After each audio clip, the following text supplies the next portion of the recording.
തെളിവില്ലാതെ വിട്ട അല്ലെങ്കിൽ ഒരു പഴുതിലും ഒരു അഡ്ജസ്റ്റ്മെന്റും കാണിക്കാൻ പറ്റാത്ത റെക്കോർഡിക്കലായിട്ട് ഇപ്പോഴും പരിശോധിക്കാൻ രീതിയിൽ വെളിയിൽ വന്ന ഒരു കേസിന്റെ പുറകില ഈ പറയുന്ന ഭാഗ്യലക്ഷ്മി, പാർവതി തിരോത്ത്, ഇന്നലെ മഞ്ജു വാര്യർ ഇൻഡയറക്റ്റ് ആയിട്ട് ഇതുപോലെ രായപ്പൻ ഉൾപ്പെടെയുള്ളവർ ഞങ്ങൾ അതിജീവിതയുടെ കൂടെ ഇതിനകത്ത് എന്തോ സംഭവിച്ചു എന്ന് സാധാരണക്കാരനെ തെറ്റിദ്ധരിപ്പിക്കുന്ന രീതിയിലേക്ക് വർത്തമാനം പറഞ്ഞുകൊണ്ടിരിക്കുന്നു.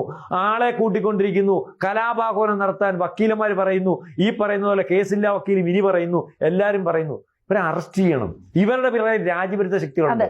അതായത് കലാപാഹ്വാനം, നിങ്ങൾക്കറിയാം ജൻസി കലാപം എന്ന് പറഞ്ഞ രാജ്യം മൊത്തം കലാപം വലിയ വലിയ ഇവിടെ അത് നടക്കുന്നു. പക്ഷെ ഇവര് പറയുന്നു കലാപം നടത്തണം, ആൾക്കാർ കൂടണം, നശിപ്പിക്കണം.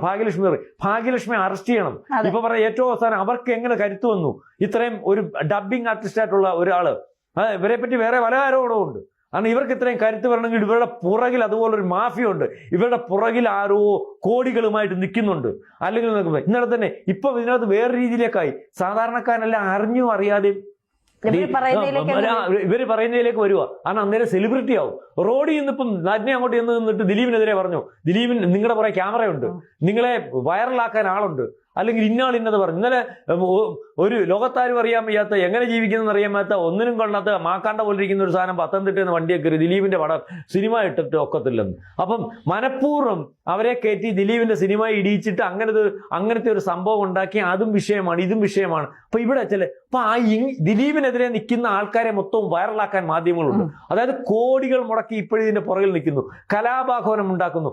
അതിന്റെ പുറകിൽ അതായത് ഈ മാഫിയ എന്ന് പറയുന്നവർ ഉദ്ദേശിക്കുന്നത് അവർക്ക് ഇന്ത്യയോട് സ്നേഹമില്ലല്ലോ. മട്ടാഞ്ചേരി മാഫിയയും ഇസ്ലാമിസ്റ്റുകൾക്കും അവർക്ക് ഇന്ത്യയോട് സ്നേഹമില്ല, അവരുടെ സ്നേഹമാണ്. അപ്പൊ ഇവിടുത്തെ സംവിധാനങ്ങളെ തകർക്കാം, അവർ ഉദ്ദേശിക്കുന്ന കാര്യങ്ങൾ നടത്താം. അതായത് ഞങ്ങൾ വിചാരിക്കുന്ന അജണ്ടയിലേക്ക് സമ്പത്ത് കൊടുത്ത് മാധ്യമങ്ങളെ അതിന് പറയുന്നവരെ ഉയർത്തുന്നതിന് വേണ്ടി ഉള്ളൊരു നീക്കം, അതിന്റെ ദൃഷ്ടാന്തമായിട്ട് ഇറങ്ങി നിന്ന് പറയുന്നതിന് വേണ്ടി ഒരാൾ വേണം. നമ്മൾ പറയുന്നില്ലേ പല കലാപത്തിലും ബംഗ്ലാദേശിൽ ആലം എന്ന് പറഞ്ഞവനെ കൊണ്ടുവന്നില്ലേ, ഇവിടെ കൊണ്ടുവന്നിരിക്കുന്നത് ഈ കാര്യത്തിന് ഭാഗ്യലക്ഷ്മിയാണ്. ഈ ഭാഗ്യലക്ഷ്മിയെ അറസ്റ്റ് ചെയ്യണം.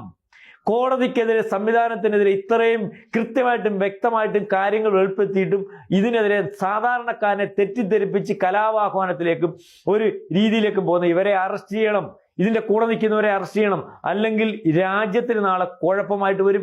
ഇവർ രാജ്യവിരുദ്ധ ശക്തികളുടെ ഭാഗമാണ്. ഇവരുടെ പുറകിൽ കോടികൾ മറിയുന്നുണ്ട്. കഴിഞ്ഞ ദിവസം ഈ പറഞ്ഞ 20 കോടിയുടെ ഒരു കണക്ക് വന്ന് ഈ പറയുന്ന രായപ്പന്റെ പേരിൽ. ശരിയാണോ? അത് ചുമ്മാ വന്നല്ലോ, അത് നിഷേധിക്കട്ടെ.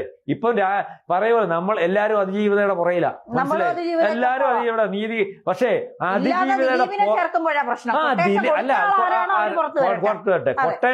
കൊട്ടേഷൻ കൊടുത്തില്ല. അതിജീവിത ചെയ്തതിനകത്ത് ശിക്ഷിക്കപ്പെട്ടിട്ടുള്ളവർ കറക്റ്റായിട്ട് നീതി പരിശോധിച്ചാണ് നടപ്പാക്കുന്നത്. അവർ ഇവരുടെ സൗകര്യത്തിനല്ല.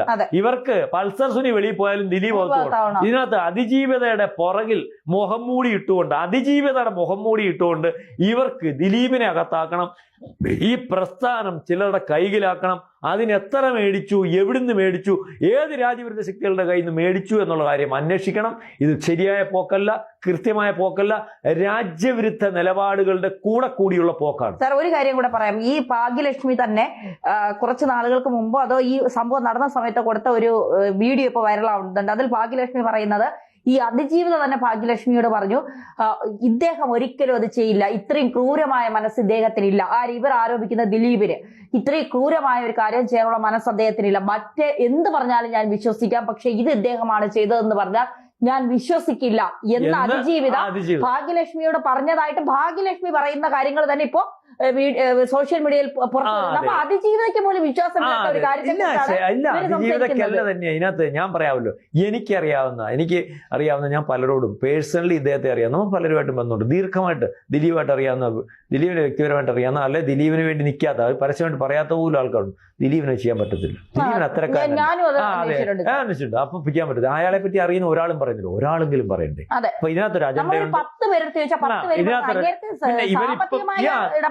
ഇതിനകത്ത് മോഹൻലാൽ ഇപ്പം ദിലീപിനെ ഡിപ്പെൻഡ് ചെയ്ത് നിൽക്കേണ്ട ഒരാളും അല്ലല്ലോ. മോഹൻലാൽ മമ്മൂട്ടി അങ്ങനെ അല്ലല്ലോ. മോഹൻലാൽ ഒന്നും ആർക്ക് വേണ്ടി ആര് വന്നാലും ഈ ഞാൻ പറയുമെന്ന് പറഞ്ഞ് ഭാഗ്യലക്ഷ്മി നിൽക്കുന്നതേ.